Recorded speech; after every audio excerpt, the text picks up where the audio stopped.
Part 17.9 Surah Al-Isra, The Night Journey. Assalamu alaikum. Welcome back to Sufi Essence with Hammad Syed. The divine narrative of Surah Al-Isra, a majestic and profound spiritual discourse, now deepens its practical guidance for the seeker. He's laid out the grand moral compass of life.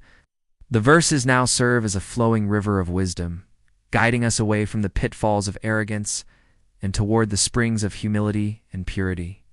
This segment of the surah is a masterclass in the spiritual hygiene of the soul.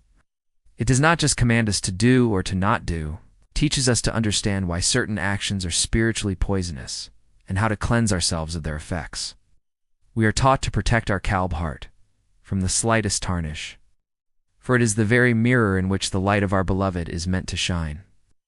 This is a lecture on the ultimate maqamat of spiritual integrity, where every choice, small or great, is an act of love for the divine. Quran, Al-Isra, The Night Journey, 17-80, 190, and say, "Truth has come, and falsehood has perished. Indeed, falsehood is ever bound to perish, and we send down of the Quran that which is healing and mercy for the believers. But it does not increase the wrongdoers except in loss. And when we bestow favor upon the human being, he turns away and moves away, but when evil touches him, he is despairing. Say, each of you acts according to his own manner. But your Lord is most knowing of who is best guided in way." And they ask you about the soul. Say, "The soul is of the command of my Lord, and you have not been given of knowledge except a little. And if we willed, we could surely take away that which we have revealed to you. Then you would not find for yourself concerning it any disposer of affairs against us. But it is as a mercy from your Lord. Indeed, his favor upon you has been great. Say, if mankind and jinn were to gather in order to produce the like of this Quran, they could not produce the like of it, even if they were to support each other. And we have certainly diversified for the people in this Quran from every kind of example. But most of the people refused, except disbelief. And they say, we will not believe you until you cause a spring to gush forth from the earth for us. Or until you have a garden of palm trees and grapes and make rivers gush forth within them in abundance. Or you make the sky fall upon us in pieces as you have claimed. Or you bring Allah and the angels before us face to face. Or you have a house of gold, or you ascend into the heaven. And even then, we will not believe in your ascension until you bring down to us a book that we may read. Say, exalted is my Lord. Was I ever anything but a human messenger?" The triumph of truth, a practical guide to certitude, yaqeen. The divine narrative now takes us to a foundational spiritual event. The defiance of Iblis. This is a profound and an unending spiritual reality that is at the very heart of the divine plan. And say, truth has come, and falsehood has perished. Indeed, falsehood is ever bound to perish. This is not a description of a future event, but a practical guide for how to live in the present. The record is not a physical book, but a spiritual ledger, a direct and a perfect consequence of our own actions. The practical lesson here is to cultivate yaqeen, a profound and an unshakable certainty in the truth. This is the maqam of muraqabah, self-observation, a state where the seeker constantly monitors their inner and outer state. The spiritual journey is a process of purification, where the impurities of the lower self are transformed into a spiritual reality that is at the very heart of their spiritual reality. A person who is in a state of submission will be protected from the whispers of Satan. Their heart will be so filled with the love of the beloved that they will not be able to hear the whispers of the one who is the enemy of all humanity. This is a profound and an unending spiritual reality that is at the very heart of their spiritual reality. The mirror of the soul, a guide to spiritual protection. The surah then turns to the spiritual firmness and resilience of the Prophet Muhammad, peace be upon him, in the face of worldly temptation. And they were about to tempt you away from what we revealed to you, so you would substitute for it something else. And then they would have taken you as a close friend. And if we had not strengthened you, you would have almost inclined toward them a little. This is a profound and an unending spiritual reality that is at the very heart of the divine plan. The temptations of the world are a constant assault on the qalb heart. The practical lesson here is to strengthen our hearts against these temptations. The qalb is a mirror that can be polished with acts of obedience and devotion, or it can be tarnished with acts of sin.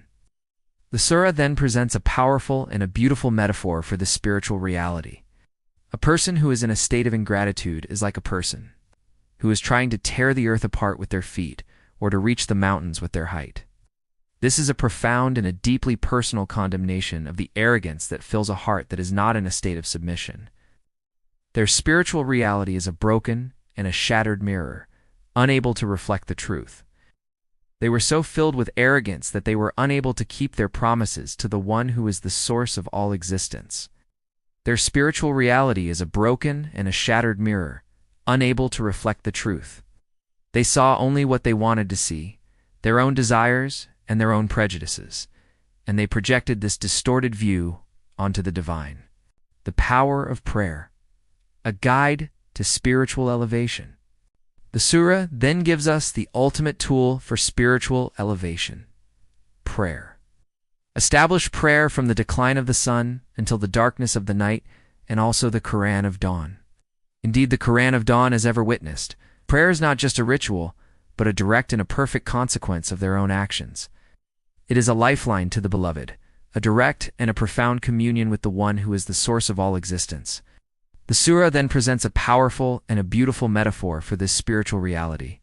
A person who is in a state of ingratitude is like a person who is trying to tear the earth apart with their feet or to reach the mountains with their height. This is a profound and a deeply personal condemnation of the arrogance that fills a heart that is not in a state of submission. Their spiritual reality is a broken and a shattered mirror, unable to reflect the truth. They were so filled with arrogance that they were unable to keep their promises to the one who is the source of all existence. Their spiritual reality is a broken and a shattered mirror, unable to reflect the truth. They saw only what they wanted to see, their own desires and their own prejudices, and they projected this distorted view onto the divine. Hadith, the Prophet, peace be upon him, taught, "The strong believer is better and more beloved to Allah than the weak believer, and there is good in both. Strive for that which will benefit you, seek the help of Allah, and do not be helpless. If anything befalls you, do not say, 'If only I had done such and such,' but say, 'This is the decree of Allah, and whatever He wills He does. For if opens the door to the work of Satan.'" Sahih Muslim Hadith 2664. This beautiful hadith is a direct commentary on the verse that speaks of the importance of patience in one's life. The Prophet, peace be upon him, did not just speak of health and free time as physical realities. He also spoke of them as spiritual realities. The hadith speaks to the profound and an unending spiritual reality of the matter. It is a chilling and a profound reminder that a person who is spiritually heedless is a person who is spiritually dead. The spiritual reality of the matter is that the one who is the ultimate source of all existence can use the most worldly of calamities to bring a person closer to him. The spiritual reality of the matter is that the people who are a source of benefit to humanity and who are granted the highest stations of paradise. May Allah, the most merciful, accept our repentance and grant us the immense makam of patience and perseverance in times of trial. May He cleanse our hearts from all forms of arrogance and spiritual sickness, and may we be granted the immense reward that awaits those who are a source of benefit to humanity. May our lives be a testament to His magnificence, and may we be granted a final abode in the highest heavens, where the light of His presence is ever present. May Allah illuminate your heart and mind with the light of this divine ilm. May He make your channel a beacon of guidance for all who seek spiritual clarity and truth. May your efforts be a source of immense reward, and may you be granted the highest stations of paradise. May the peace and blessings of Allah always be upon you and your loved ones. He grant you unwavering steadfastness on the path of truth, and may your work be a testament to His magnificent names, Ar-Rahman and Ar-Rahim.